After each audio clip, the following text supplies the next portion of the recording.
Olá, minha gente, muito obrigado mais uma vez. Eu quero aqui agradecer a todos os meus inscritos no canal e a Deus, né, por estar vivo. E a você, meu amigo, minha amiga, que tem feito seus comentários e se inscrito no meu canal. Por favor, se ainda não fez, corra e se inscreva. Bom, minha gente, na quarta-feira passada eu fiz um vídeo bastante ácido, né? Mas tudo que eu falei vem uma verdade. Eu trabalhei com manchetes de jornais, né? Ah, mas os jornais não são mentiras. Os jornais têm notícias falsas, mas é uma realidade, é a partir de uma realidade. A produção, né, a matéria-prima, né, do jornal é as ações, os atos praticados pelo poder público, né? Então, todo dia, e é um direito fundamental do brasileiro saber, né, pelos jornais, o que acontece no dia a dia dos nossos administradores, do prefeito, dos vereadores, dos governadores, do presidente da República. Então, é um cargo muito importante. Então, quando a imprensa publica os erros e os acertos de um governante, ela está ajudando ao Brasil, está cumprindo um direito, e nós estamos usufruindo um direito, que é o direito fundamental à informação, né? A gente precisa de ser informado do que acontece com os nossos governantes, porque o Brasil, né, e o mundo é administrado por governantes cuja função é delegada pelo povo. Né? O presidente da República, o prefeito, o vereador, ele é delegado pelo povo. Ah, mas o ministro do Supremo, ele não tem voto, mas ele foi delegado pelo povo, porque quando o constituinte originário parou para fazer a Constituição e promulgar uma Constituição, que a gente concorde ou não com ela, foi essa previsão, foi esse acordo que a sociedade fez, que é que o juiz, que o ministro de Estado não seria eleito por voto, porque senão a gente fica fazendo eleição todos os anos, né? Então, tem que encontrar soluções. Então, a Constituição, que é um contrato entre o Estado e o povo, que é quem tem o verdadeiro poder, estabelece regras orgânicas ou não orgânicas, ônticas ou não, que a gente precisa de cumprir. Então, quando diz assim, porque o presidente, porque fulano não foi eleito. Ele não foi eleito. Mas você autorizou o pagamento do imposto, né? Você autorizou que o SUS funcione dessa maneira, porque foi o constituinte originário que elaborou a Constituição, e através da Constituição vem as nossas leis ordinárias, leis complementares, determinando como tem que se comportar o brasileiro na rua e também o gestor público.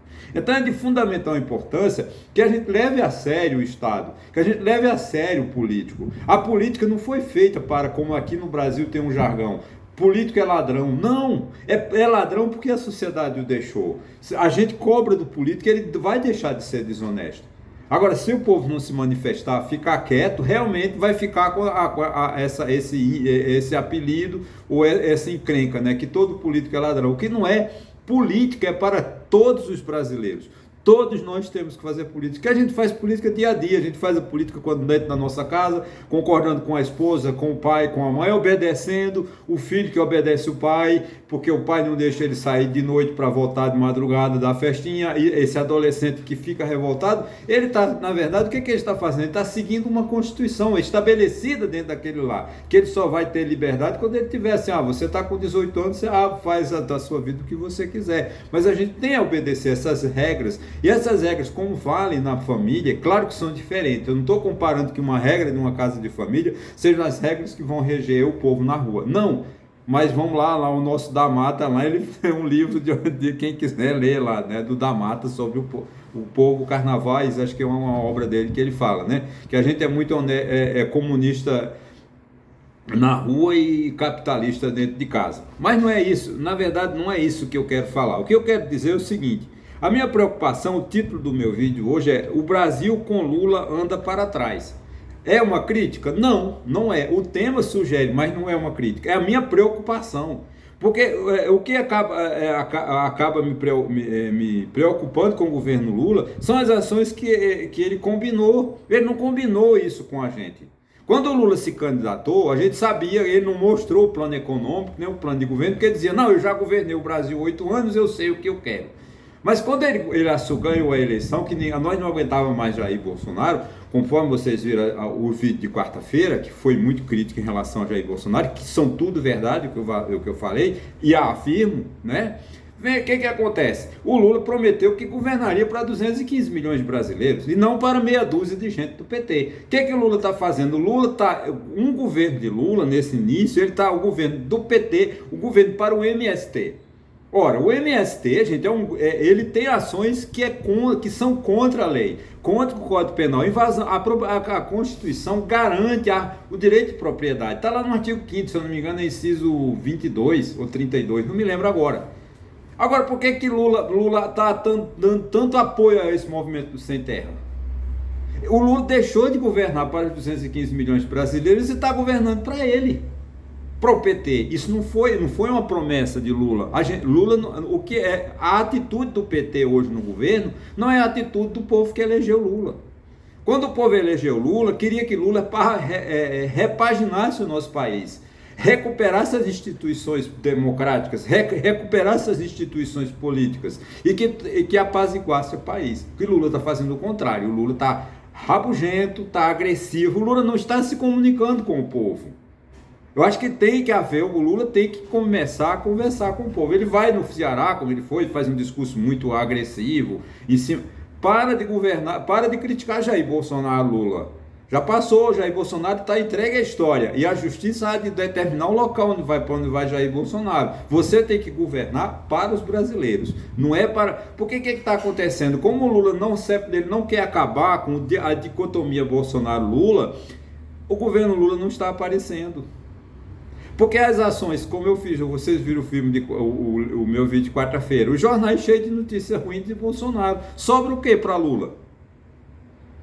O jornal de quarta-feira, a única notícia que dava destaque era que Lula tinha enquadrado o PT e que os deputados do PT que votassem contra o projeto do arcabouço fiscal, ele seria punido.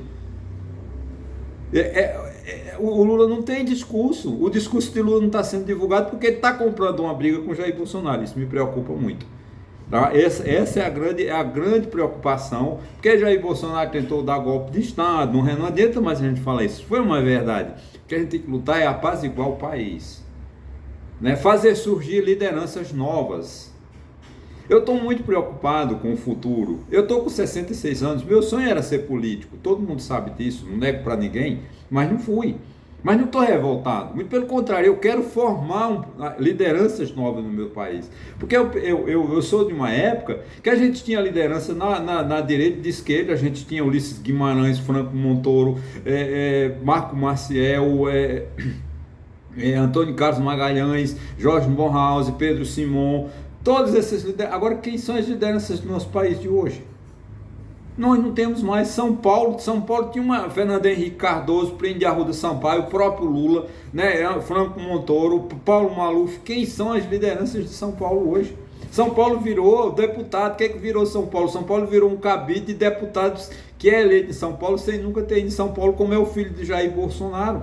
O filho de Jair Bolsonaro, acho que segundo informações, não tem nem endereço em São Paulo. E é deputado por São Paulo. A esposa do ex-juiz Sérgio Moro também não tem nada a ver com São Paulo, é deputada por São Paulo. Porque, gente, isso é falta de amadurecimento político. Como é que você dá 1.800.000 votos, ou 800 mil votos, a um deputado que não é de São Paulo, como é o filho de Jair Bolsonaro? Gente, alguma coisa está errada. Então, o Lula veio para acertar isso, mas Lula está fazendo um discurso contrário, eu pensava, quando o Lula tomasse posse, que todos os brasileiros, como ficou acertado, iam se sentir governados. Não, nós não estamos sendo governados, nós estamos sendo excluídos. Eu estou chateado nesse vídeo, porque eu estou me entrando naqueles que querem destruir o governo Lula. Eu não quero destruir o governo Lula. Mas a grande mídia está dando um enfoque à fraqueza de Lula. Porque Lula disse que sabia governar, que tinha sido presidente da República durante 8 anos, mas ele não está conseguindo penetrar no Congresso Nacional. Porque o Congresso do tempo de Lula era outro. Era o chamado presidencialismo de coalizão. O que era o presidencialismo de coalizão? O deputado, o senador, ia lá, fazia o quê? Votava reformas estruturais do país, como a reforma da Previdência, Hoje em dia... E o presidente mandava um projeto de lei para o Congresso votava, como reforma trabalhista, reforma tributária. Mas hoje, se o presidente da República não mandar dinheiro, os deputados não votam. Então o Lula está com essa dificuldade de se relacionar com o Congresso Nacional. É culpa de Lula? Não. É a safadeza do Congresso Nacional. O Congresso Nacional é um condomínio de empresários políticos que se apropriaram dos recursos do orçamento e estão acabando com o nosso país. Né? Porque fizeram, eu falei já, o Brasil está vivendo um parlamentarismo às avessas. Eles privatizaram grupos políticos como o presidente do PSL, que é a União Brasil hoje, presidente Kassab do PSD, a própria liderança do PT. Eles fecharam-se entre si, o próprio PL, né? Valdemar Costa Neto. Gente, Valdemar Costa Neto foi o primeiro réu do mensalão e está com 99 deputados. Qual é a ética que tem Valdemar Costa Neto para ser um político? Nenhuma, mas infelizmente o povo brasileiro elege. Então alguma coisa está errada. Então eles abocanharam para si o orçamento público e não sobra nada. E fica o que? Essas pequenas migalhas que vêm para o povo, porque o que vai para o povo brasileiro são migalhas. O povo brasileiro não tem saúde, o povo brasileiro não tem escola, o povo brasileiro não tem hospital, o povo brasileiro não tem uma rodagem, o povo brasileiro não tem segurança. Por quê? Porque só vem migalhas. A polícia, gente, um governador que não consegue controlar a cidade contra a violência porque ele é muito incompetente. É alguma coisa errada, a polícia mal remunerada, a polícia mal treinada, poucos policiais. Né? Vai fazer o que em Pernambuco? A sociedade está abandonada. Como nós estamos abandonados no Brasil? Cidades como o Rio de Janeiro, tem policial? Não tem. Tem condições de salvar o Rio de Janeiro? Não tem mais, porque o Rio de Janeiro acabou do ponto de vista social, antropológico. Porque a falta de segurança, a falta de Estado no Rio de Janeiro, você vê a questão de uma empresa que fornece energia elétrica para o Rio de Janeiro, a cada 6 meses ela está pedindo recuperação judicial. É porque ela é incompetente? Não, é porque a maioria da energia que ela tem que vender sai pelo cano, pelo ralo, porque é desviado pelos grandes grupos de donos que é chamado gato na energia elétrica. Aonde é que nós vamos parar? Então o Lula ele tinha essa missão, né, de levar esse discurso, dessa rememorização do Brasil. O Brasil perdeu a sua capacidade de pensar, né? Mas não, o que é que a gente vê no governo Lula? O Lula quer flexibilizar a lei das estatais que foi feita para dificultar a contratação de políticos para mandar nas empresas estatais, né? Você, para poder ser diretor de uma Petrobras, tem que estar 3 anos afastado. O que é que ele fez? Ele mandou uma ação lá para o STF, o Lewandowski, que é amigo dele, né, deu uma liminar e está lá. Então ele coloca quem quiser, mercadante lá no BNDES e assim por aí afora, né? Ele está tentando, através de decreto, tentou enterrar o chamado projeto regulatório, né, onde ele permite que empresas incompetentes, como a Compesa da vida, mantenham o tratamento de esgoto. A Compesa não vai fazer nada em Pernambuco, ela está quebrada, falida, incompetente, ela cobra o serviço que ela não executa. Então não adianta Lula querer que a Compesa fique monopolizando o esgoto e saneamento básico de Pernambuco. Vai desenvolver Pernambuco? Nunca. 2030, que é amanhã, não vai ter um cano de esgoto, um litro de esgoto canalizado no estado de Pernambuco, se ficar sob a direção da Compesa. Porque a Compesa é o quê? A diretoria da Compesa são aliados políticos, né? Ele quer reestatizar com outra ação no STF, pedindo para que a Eletrobras seja estatizada novamente, para ele botar mais amigos, mais diretores lá. Gente, privatizou? Eu votei no Lula sabendo que ele não gostaria de privatizar. Tá bom, Lula, você não quer privatizar, é um direito seu. Agora, não mexa com o que passou. Deixa lá a Eletrobras seguir os passos dela. Mas não, o que é que Lula tá? Ele quer a volta do imposto sindical. Que o quê? Tirar do trabalhador um dia de trabalho, o povo já ganha pouco. E você tira um dia de trabalho para manter quem? Lula, o Meneghelli, eu vou falar dos velhos sindicalistas, né? Os pelegos, né, do sindicalismo brasileiro, que Lula sabe muito bem, quer dizer, é o privilégio que o Lula cresceu, por quê? Porque o imposto sindical formou o partido político dos trabalhadores.